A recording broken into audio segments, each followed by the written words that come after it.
poem is really important, Joe. It's a true story. It's a poem that I do at nearly every gig that I do. I've always done it. Many people have said it's the best poem I ever wrote. It's very personal, but in terms of what is happening in this country right now, it's incredibly important. It's a poem about reconciliation, and it's called Never Too Late. My father died when I was 10, and when she dried her tears, Mum met you in the choir. She'd known of you for years. I was so pleased when she told me that she would be your wife, and I looked forward happily to a new man in my life. But you were the classical singer who thought rock and roll was junk, and I was the Bolan boogie boy who soon became a punk.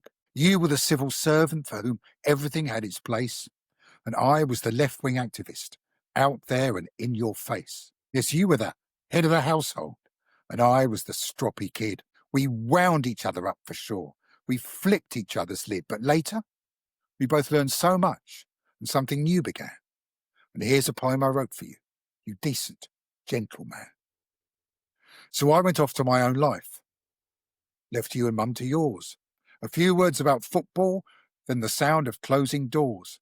But the passing of so many years gave us both time to reflect, and slowly, so slowly, we forged a new respect. When you were ill the first time and found it hard to walk, I'd take you to the hospital and we would sit and talk. It felt so right and normal, and it was such a shame that it had taken all this time. Both stubborn, both to blame. Because you were the head of the household and I was the stroppy kid. We wound each other up for sure. We flipped each other's lid, but later we both learned so much and something new began. And here's a poem I wrote for you, you decent, gentle man. When Mum came down with Alzheimer's, 5 years you cooked and cared. And we were round there every day, so many thoughts were shared. Your simple, honest loyalty, the vows you made you'd keep. No longer the big boss man, me, no longer the black sheep. Then came that day in hospital. The end was near, we knew. You told me, I do love you, John. I said, I love you too. You took my hand and squeezed it.